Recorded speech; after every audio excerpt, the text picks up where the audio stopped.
What a privilege it is to gather on this day to remember the life and the ministry of Absalom Jones, a trailblazer, freedom fighter, whose memory we deserve to keep alive, but a memory that this nation must always attend to if it will ever be what it says it is on paper. So grateful to our bishop for allowing this invitation to be extended to us, what a great shepherd he is, what a warm heart he is, what a great disciple of that carpenter from Galilee. You may take your seats. Still learning the rules. Also grateful for Jordan Kassan, who has been a friend of mine since I was 17 years old, and to watch his evolution in this church and his leadership is a signal honor of mine. We've heard the gospel lesson read, and that is where I will organize most of my thoughts for this experience. Those words that Jesus gives to that group of disciples. This is my commandment, that you love one another as I have loved you. I do not call you servants any longer, because the servant does not know what the master is doing. I call you friends. This is my commandment, that you love one another as I have loved you. I want to think on this day, as we remember this blessed life, I want to talk about tough love. Tough love. Ignited by a militant nonviolence of Rosa Parks on December 1st of 1955, which led to her arrest, the Montgomery bus boycott was a 13th-month collective economic boycott protest that opened the pathway for the Supreme Court of this country to rule that segregation was unconstitutional. An earnest introspection and inspection of that desegregation campaign reveals the clear extent to which that movement would have been nothing without women. Women such as Joanne Robinson, Johnny Carr, and Irene West sustained the Montgomery Improvement Association as the nameless cooks and maids who walked endless miles for a year, cracked the walls of segregation. The black citizens of the town divested and disused the public transportation system, nearly bankrupting the whole company. A marvelous senior woman that is often talked about by the name of Sister Pollard was about 72 years old, and she was still working at that age. And it was during the bus boycott that she walked to work every single day. She could receive a ride from neighbors or from friends, but she decided intentionally to walk to work at 72 years of age every single day. As she commuted one of those days, somebody stopped and said, "Wouldn't you like a ride to where you're going?" And she said, "No." Then the driver moved on, stopped and thought, backed up a little and said, "Well, aren't you tired? I know you could use a ride." And she said, "Yes, I'm tired. My feet is tired, but my soul is rested." That defiant imagination and dignity-demanding ethic reflects a history of love-anchored, hope-generating faith that we can trace back to Absalom Jones. A version of faith the world so desperately needs today. When upending voter suppression tires our feet, we ought to be able to say our souls are rested. When eradicating punitive school discipline tires our feet, our souls ought to be rested. When passing jobs guarantees in this country tires our feet, our souls ought to be rested. When we need not just a Voting Rights Act, but we need a Voting Rights Amendment contentment. Our souls ought to be rested. When we have brothers and sisters at the border who are being terrorized and being defeated because they want a better pursuit of life, it might tire our feet, but our souls ought to be rested. That's what I think about when I think of Absalom Jones. I think about somebody who worked hard, fought hard, lobbied hard, engaged hard, and even when his feet and voice and pen and hand were tired, his soul was rested because he was doing the work that God had called him to do. Justice may tire our feet, but when our feet are tired, our soul ought to be rested.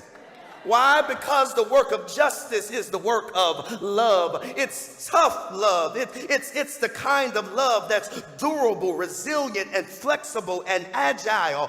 That's what the world needs more of. We need tough love as we continue to see hyper-partisanship destroying the promise of America, as we continue to see nationalism corroding the very nature of the ministry of Jesus. We need the kind of tough love that's durable and flexible and resilient and agile. And it's tough love because sometimes it ends in hurt. It's tough love because it requires from us what sometimes we would rather not give. It's tough love because it attracts hatred, requires risk, stomachs betrayal, plows new ground, shakes off old ideologies, and refuses to allow it to only lodge in our hearts. We need a culture of tough love in the church. No, not the kind of tough love that mama taught you. No, not the kind of tough love that teachers taught you, but the tough love that Jesus teaches us as the only force that can change a world that is anchored in hate and an organized conspiracy against people who look like Absalom Jones and so many of us. The gospel lection for this celebration stirs our hearts to consider the fruit, the soil, the limbs of our faith lives. Jesus again summons his diverse disciples to remember the love priority of his movement, the way. He raises the specter of a metaphor pretty foreign to most of our daily experiences, though hauntingly accurate to depict the nature of American Christianity. He talks about vines and branches. He talks about trees that bear no fruit. And if we'll be honest, there is a lot of fruitless Christianity today.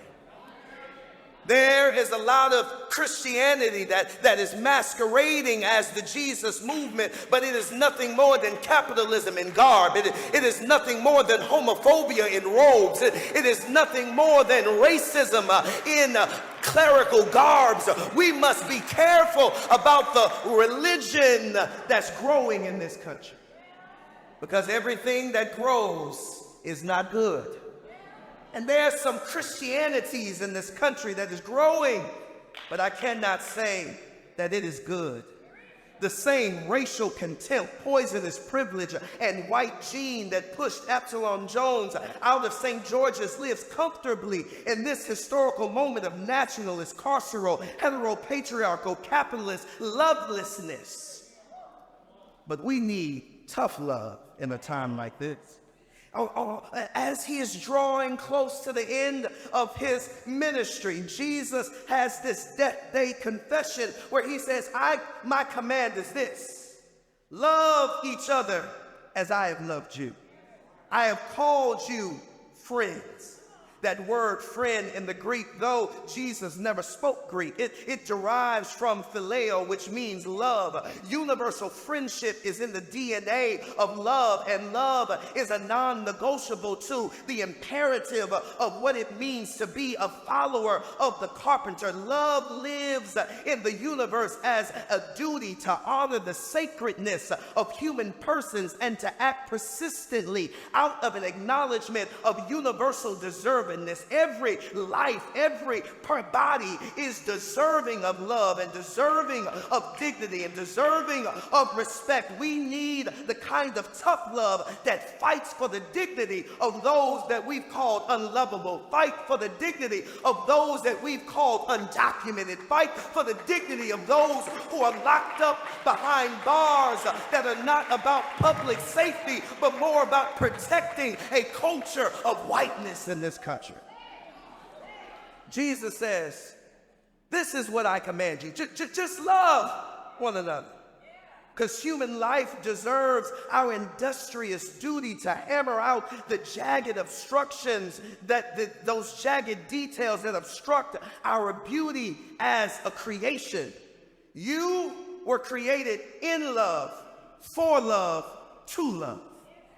I'll say it again, that is who we are as the birthright of the kingdom of God. We were created in love, for love, to love. That's why Rabbi Hillel wrote, what is hateful to you, do not do to your neighbor.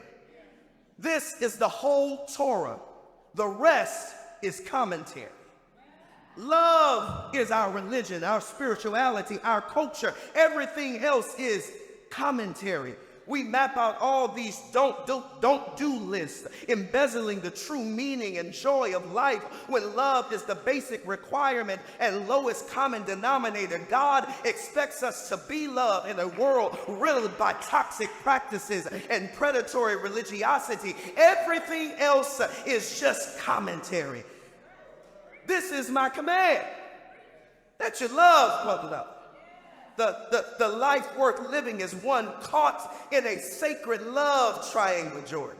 The invitation of Jesus to radical life leads through a sacred love triangle. Love God, love neighbor, love self. For me, love is the power to see and respond to life as if your destiny is tied to the life of another in radical mutuality. Maybe this is why Bell Hooks says, the moment we choose to love, we begin to move against domination and oppression. The moment we choose to love, we begin to move towards freedom, to act in ways that liberate ourselves and others. The action of love is a practice of freedom.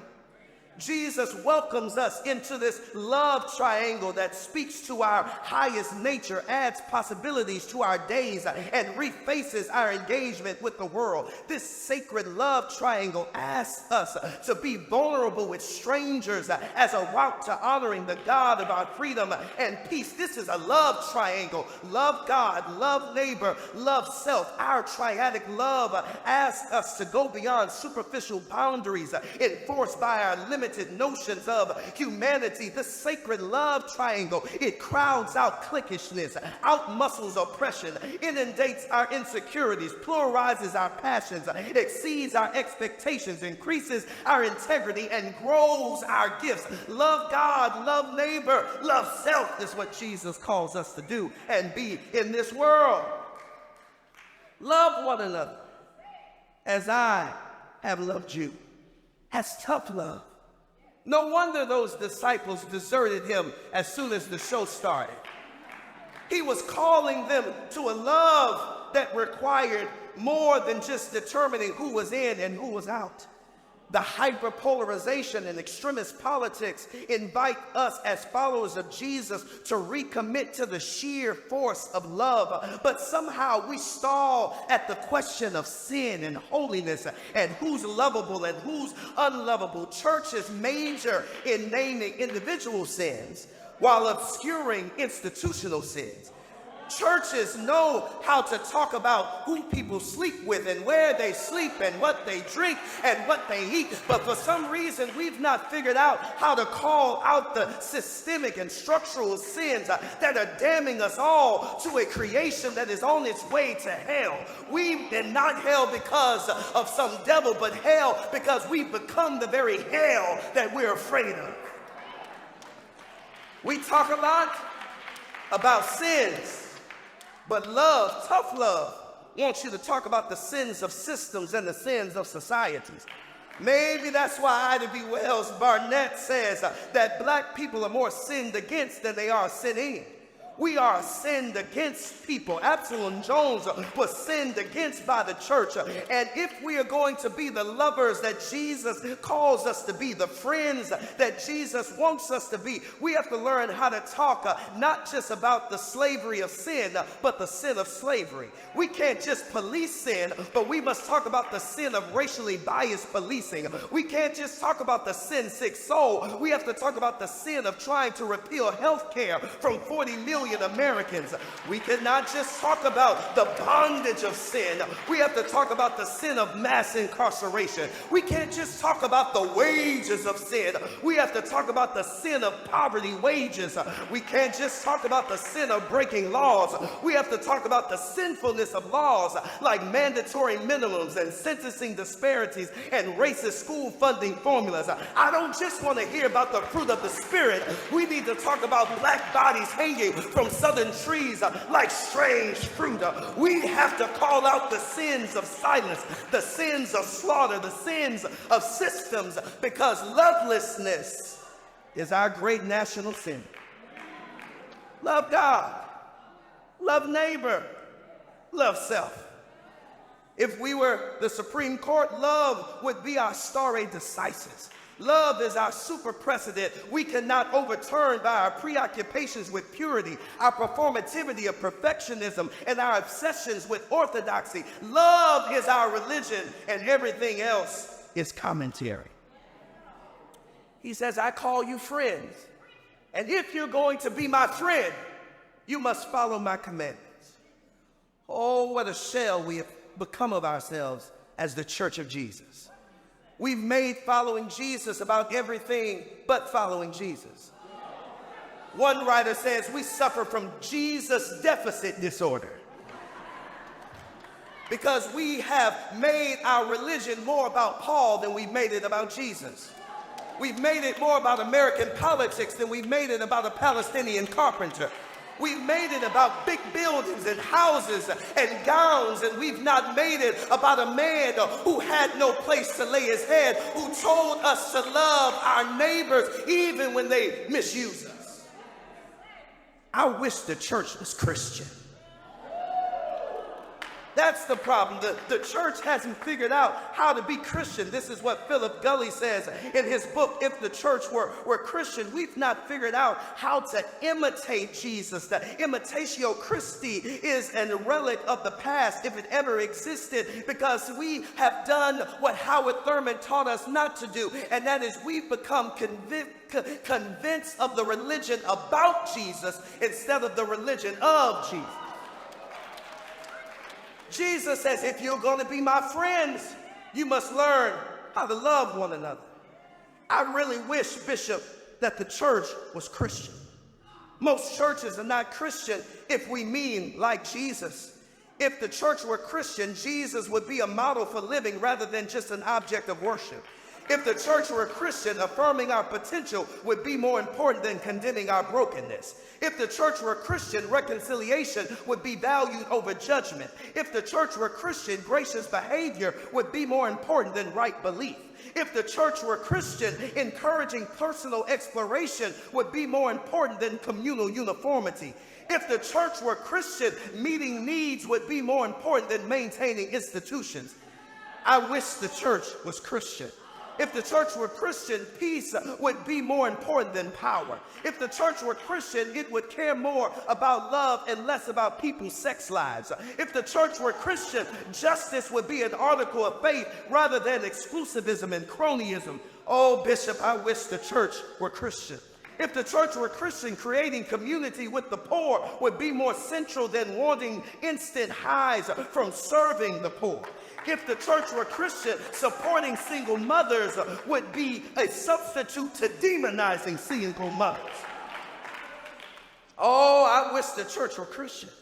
If the church were Christian, we'd be guided by Jesus' teachings and not just our polity. If the church were Christian, we would have a prophetic witness instead of privileged whiteness. Oh, I wish the church was Christian. Love God, love neighbor, love self. But this love is tough because it attracts hatred. This world is allergic to lovers like us. This world is allergic to multiracial, multi-class, multi-gendered movements for justice in the name of this carpenter from Galilee. We have to be aware that this love is tough because the all-embracing love of God produces what Alan Callahan calls collateral hatred. The more we love, the more the world hates. The more we bring in, the more the world tries to shut down. They said, Jesus, he goes on and said, they will hate you and they will kick you out of their places of worship. Absalom Jones knew that very well. But there was something about his commitment to love that would not allow him to turn anyone into his enemy. The demonization of difference, symptomatic in our judgmentalism and exclusions, strangles the love oxygen out of our faith. We fail to see people as people and we reduce them to their actions and their ideas. We convert them into our enemies. James Baldwin says, I wish humans would do a new thing, do something unprecedented, to be able to create yourself without finding it necessary to create an enemy. So much of what we do is to create enemies. There's something eerily self-corrupting that emerges on the scene when we have to lift ourselves up by tearing someone else down. When we have to inflate our own egos by diminishing the egos of someone else. No one becomes good by making someone else bad. I want the Church of Jesus to know that we don't need any enemies in order for us to be who God is calling us to be. And you all are looking at me like you don't know people who create enemies.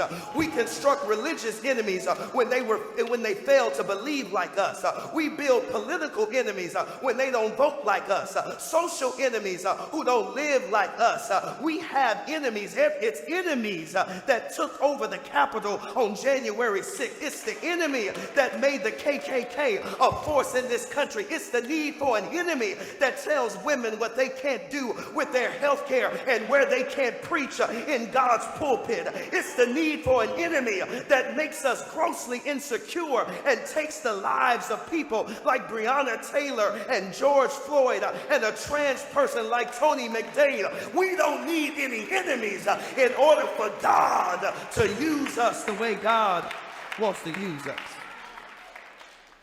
After Jesus performs that function of a slave, he kneels, takes off his garbs, and washes the feet of people who will desert him. He takes the position of a slave and then gets up and says, you're my friend. You're not my servant, you're my friend. You're not just my follower, you're my friend. I love that concept because friendship is a non-hierarchical way of looking in the mirror at the self and looking out the window at the other. We ought to enjoy this faith-generated friendship that Jesus invites us into. Friend of God is who we are. Friend of Jesus is who you are. Friends of God are willing to sacrifice what is precious, willing to allow their dreams to be enlarged by what God is whispering. But I heard one preacher say, if you find yourself being drawn into the inner circle of friends of God's, blessed are you, but you better pray you have the strength and to bear the burden. Because friendship with God does not come without some consequences. I've learned that people often say favor ain't fair, but I've learned that friendship with God ain't fair. Because there are some things that we expect God to do for us simply because we are God's friend. We expect that we have insurance policies against tragedy and crises. But the more I look at God's friends get into some good trouble that don't always have the best consequences. We talk about what a friend we have in Jesus, but can Jesus say what a friend he has in us? After a series of setbacks, flood, storm, fire, repeatedly destroying the orphanages. Saint Teresa of Avila, she looks at her destroyed orphanage. She falls down into the mud and she said, God, now I know why you have so few friends. Because being a friend of God does not always cash out the way we want it to cash out. If you just look at it, I must tell you that friendship is not always fair. Isaiah died by a wooden saw at the hand of King Hezekiah because friendship's not fair. Amos was tortured by the priests at Bethel, and Michael was killed by the son of King Ahab because friendship ain't fair. Ezekiel was murdered by rebuking idolatry, and Jeremiah was killed in Egypt for preaching the truth because friendship ain't fair. John the Baptist was decapitated by Herod, and Jesus was executed by the Roman government because friendship ain't fair. Peter was crucified upside down, and Paul lost his head on a Roman guillotine, and Thomas died by the spears of 4 soldiers because friendship ain't fair. Medgar Evers was shot and killed by a sniper in his own driveway. 4 little girls were bombed to death in a church in Birmingham. Warner, Goodman, and Cheney were murdered doing the movement building in Mississippi because friendship ain't always fair. But I've learned that the more tough love you have, the more you're willing to taste the risk, because even if justice does not come in your time, we still believe that justice will roll down like waters and righteousness like a mighty stream, because we are the friends of God.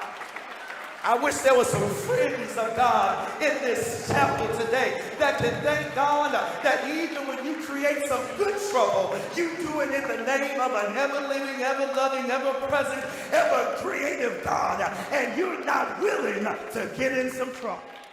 I wish there were some holy troublemakers on Absalom Jones' day that could thank God that you don't fit in, but you can get into trouble. I'm done, Jordan. I remember many years ago when I first started pastoring, I was upset, Bishop, because on Sunday morning, I had to miss Melissa Harris Perry's segment on MSNBC. I was mad that God had me preach at such a time where I couldn't watch Melissa Harris Perry. She wrote a book called Sister Citizen. In this book called Sister Citizen, she tells the story of a post-World War II environmental psychology experiment.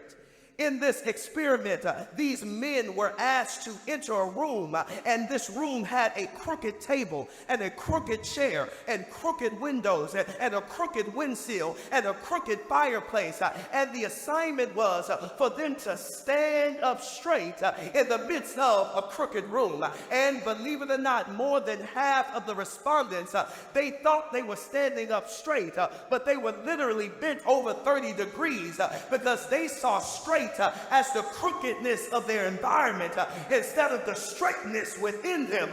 And so that's what we must do. We must learn how to stand up straight in a crooked world. Stand up straight with a crooked economy. Stand up straight with crooked politicians. Stand up straight with crooked. We don't need any more crooked preachers and crooked deacons and bent over police officers and bent over judges. We need folk who have tough love, who know how to stand up straight in a crooked world. Am I looking at any lovers of God in here today that can say, no matter how crooked it is around me, I'm going to stand up straight in the name of Jesus, in the name of love, in the name of justice, in the name of women, in the name of our children. We will stand up straight.